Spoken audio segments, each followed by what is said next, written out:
beberapa kaidah terkait dengan menampakkan amal soleh. Ya.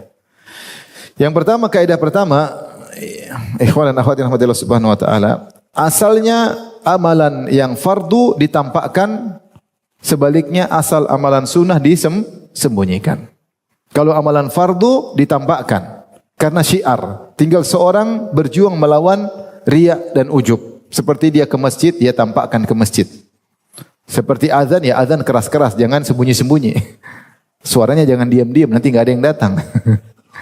Pakai jilbab ya wajib, ya tampakkan. Maka zakat tampakkan. Bahkan sebenarnya mengatakan zakat hendaknya ditampakkan untuk menghilangkan penyakit hati. Kalau kita berzakat kasih, kita yang kasih langsung supaya orang-orang miskin itu tidak suudzon sama kita. Ya, tidak suudzon sama kita. Haji, kalau kita haji pertama tampakkan saya sudah haji. Adapun haji-haji berikutnya ya, yang sunnah ya. Kalau bisa tidak ditampakkan, orang lain enggak usah tahu. Tapi kalau haji fardu enggak apa-apa. Supaya orang tidak tuduh, udah kaya kok enggak haji-haji. Oh, saya sudah haji alhamdulillah. Jadi kalau ada orang bilang sama antum, sudah haji belum? Mobil gonta-ganti sudah haji belum? Bilang, sudah alhamdulillah. Jangan bilang, sudah 15 kali. Bilang, sudah alhamdulillah. Saya sudah haji alhamdulillah. Haji travel plus. Bahkan jatah visa orang saya ambil. Jadi mau saya hukum amalan fardu ditampakkan. Kalau mungkin timbul riya, kita lawan. Kita ke masjid kadang riya, tapi itu wajib. Masjid lawan itu riya. Bismillah. Lawan itu riya. Tapi yang sunnah, hukum asalnya disembunyikan. Makanya sholat sunnah terbaik di rumah. Sholat wajibnya di masjid. Ya. Kecuali kita dapat di masjid, komatnya cepat sekali ya. Terpaksa kita datang sebelum azan kita sholat sunnah di situ, yaitu lain cerita. Karena ada maslahat yang lain. Selama mungkin untuk disembunyikan, sembunyikan. Makanya tadi Hasan al-Basri mengatakan, adratu aqwaman, aku mendapati kaum-kaum yang selama amal soleh mereka bisa sembunyikan, mustahil mereka tampakkan. Tidaklah mereka tampakkan kecuali darurat untuk mereka tampakkan. Rasulullah bersabda, man istata'a minkum yakuna lahu khabirun min amalin salih falyaf'al. Siapa yang mampu punya amal soleh yang disembunyikan, maka lakukanlah. Maka kita harus berusaha menyembunyikan amal soleh sebisa mungkin, terutama yang sunnah. Kalau yang wajib kita tampakkan, karena itu bagian daripada syiar. Ini kaidah pertama. Kaidah kedua, ikhwan dan akhwat yang rahmatillah subhanahu wa ta'ala, menampakkan amal soleh meskipun sunnah hukumnya boleh, selama itu ikhlas. Dalilnya Allah berfirman, in tubudu sadaqati fa ni'mahi wa in tukhfuha wa tu'tuha al-fuqara fa huwa khairul lakum. Kalau kalian menampakkan sedekah itu baik, tapi kalau kalian sembunyikan lebih baik. Maka boleh kita menampakkan amal soleh, ya, kalau memang kita ikhlas. Apalagi ada tujuan-tujuan lain, memotivasi, secukupnya, ya, kita tampakkan selama insya Allah saya ikhlas, ya, selama kita merasa secara gola putudzon, secara persangkaan besar, insya Allah saya ikhlas, ya. Contoh misalnya. Ada mengumpulkan dana. Ayo kita mengumpulkan dana untuk Palestina atau untuk misalnya orang terkena bencana di Aceh dan yang lainnya. Maka saya 1 juta. Ya. Ikhlas insya Allah. Yang 100 jutanya dia enggak umumkan. Dia umumkan cuma 1 jutanya. Seperti ini tidak apa-apa. Ya. Ini 1 juta. Ini mukadimah ya. Belum. 100 juta belakangan. Jangan cerita-cerita ya. Jadi bahwasanya boleh menampakkan amal soleh jika memang ikhlas. Kemudian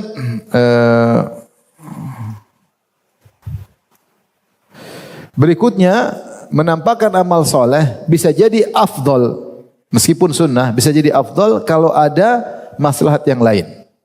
Seperti dia bakalan dicontoh. Seperti ketika Rasulullah menyuruh untuk bersedekah, tiba-tiba ada seorang sahabat kasih sedekah, setelah itu diikuti oleh yang lain. Maka Rasul mengatakan, man sanna fil islami sunnatan hasanah falahu ajru man amila biha. Ya. Siapa yang mencontohkan suatu amal soleh, kemudian diikuti oleh yang lainnya, maka dia pahalanya dan pahala orang juga yang mengikutinya. Ini perkara sunnah, tapi satu mencontohkan, yang lain pada ikut. Maka bersegera untuk memberi contoh. Tapi ini tentu sesuai dengan kebutuhan. Karena tidak semua orang menjadi contoh. Ya. Itu pun secukupnya. Dia kasih motivasi awal, yang lain ikut, maka dia dapat pahala. Meskipun dia menampakkan amal soleh, tapi lebih afdal dari sisi apa? Bukan dari sisi sedekahnya, tapi dari sisi pahala orang yang mengikutinya. Nah, di sini terutama kepada orang yang teladan. Orang teladan maka dia beri contoh secukupnya, ya. Dengan syarat dia harus ikhlas, bukan mencari sanjungan dari orang lain, bukan untuk mengupgrade dirinya, membranding dirinya, ya. Bukan, tapi murni karena sekedar mencari wajah Allah dan untuk dicontohi. Maka ini pintu sangat rawan. Tidak semua orang masuk dalam pintu ini. Kalau tidak perlu, ya enggak usah. Kalau memang kita lihat perlu, saya bikin begini, bakalan diikuti oleh banyak orang, sesekali saya tampakkan, tidak jadi masalah. Bukan setiap saat kita tampakkan. Sesekali kita tampakkan, maka oke.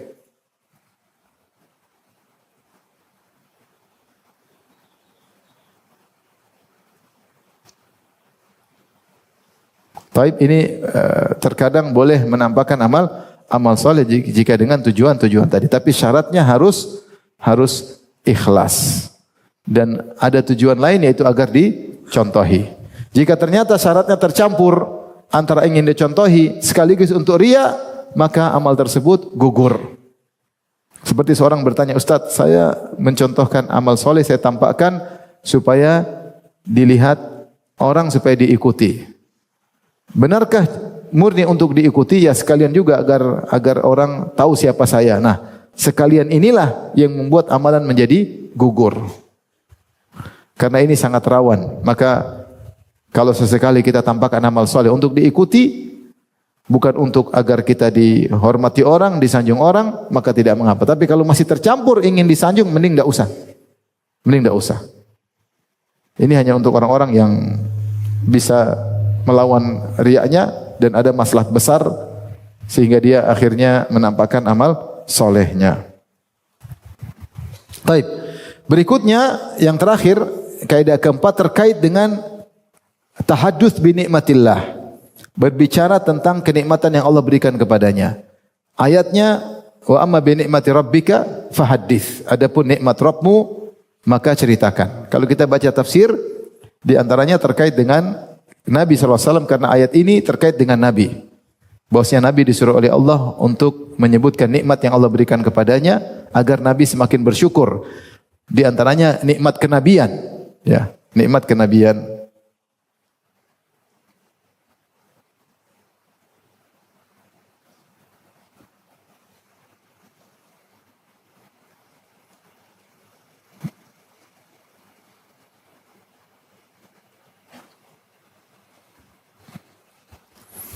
Saya bacakan perkata Ibnu Katsir, ya, At-Tabari. Wa amma bi nikmati rabbika fahaddits, adapun dengan nikmat dari Rabbmu maka ceritakanlah. Qala bin nubuwah, ya. Yaitu dengan kenabian. Taib. Kemudian juga para ahli tafsir membawa ayat ini kepada keumuman. Di antaranya sebagian salaf mengatakan kanal muslimun yarawna anna min syukrin ni'am an yuhaddits biha. Di antara bentuk syukur kepada Allah Subhanahu wa taala dengan menyebut nikmat tersebut. Oh, alhamdulillah Allah kasih saya begini, alhamdulillah Allah kasih saya begini. Jadi tujuan kita menceritakan nikmat Allah agar kita bersyukur. Dulu saya enggak ngerti agama, sekarang alhamdulillah, ya. Seperti sahabat terkadang mereka cerita tentang jahiliyah mereka sampai mereka tertawa. Rasulullah biarin mereka cerita di masjid, dulu kita begini, sekarang kita begini. Ini nikmat hidayah. Nikmat hidayah, ya. Termasuk nikmat duniawi. Mereka nikmat dunia juga karena sering orang lupa. Makanya Uwais Al-Qarani ketika beliau sakit dengan sakit albino di seluruh tubuhnya, dia berdoa kepada Allah agar disembuhkan. Cuma dia bilang, ya Allah, sisakanlah seukuran dirham di pusarku. Supaya apa? Supaya dia ingat bahwasanya dia dulu pernah sakit. Sehingga ketika dia lihat masih ada sisanya, oh saya pernah sakit. Karena manusia sering lupa dengan nikmat Allah Subhanahu wa taala. Ya. Innal insani rabbih lakanud. Ya. Manusia kanut, suka berkeluh kesah. Kata Hasan Al-Basri, yansan ni'am wa yadhkurul masaib. Nikmat dilupakan, yang diingat musibah-musibah.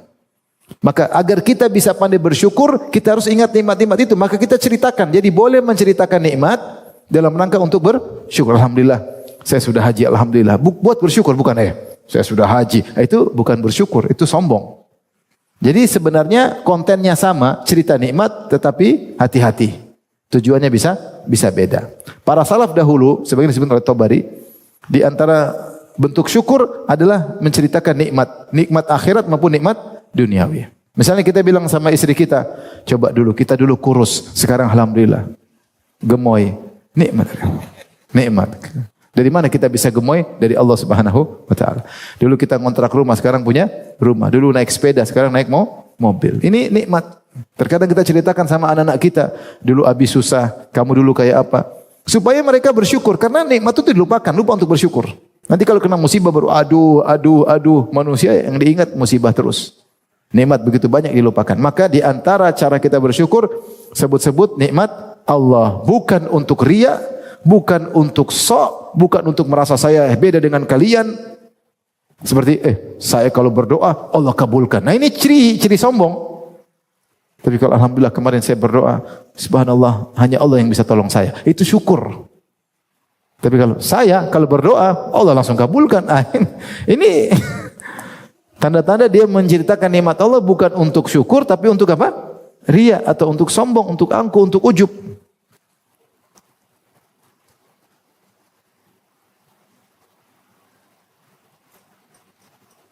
Kemudian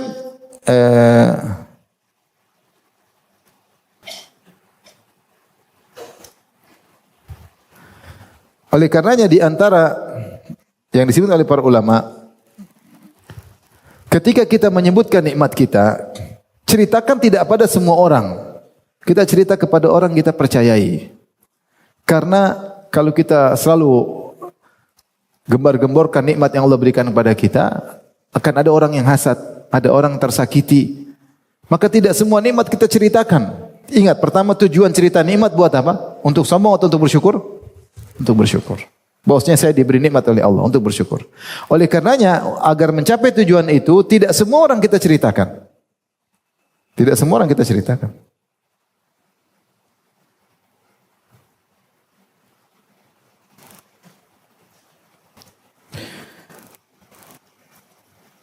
Bahkan kita boleh cerita tentang nikmat, misalnya alhamdulillah tadi malam saya, misalnya kalau memang kita bersyukur, alhamdulillah semalam saya bisa hatam Quran, alhamdulillah. Allah, ini kita tidak cerita sama semua orang. Tapi cerita kepada orang dekat yang untuk mungkin motivasi kita agar kita bersyukur. Seumur hidup saya enggak pernah, baru sekali ini alhamdulillah Allah kasih. Ini boleh-boleh saja, tapi bukan kita cerita ke banyak orang.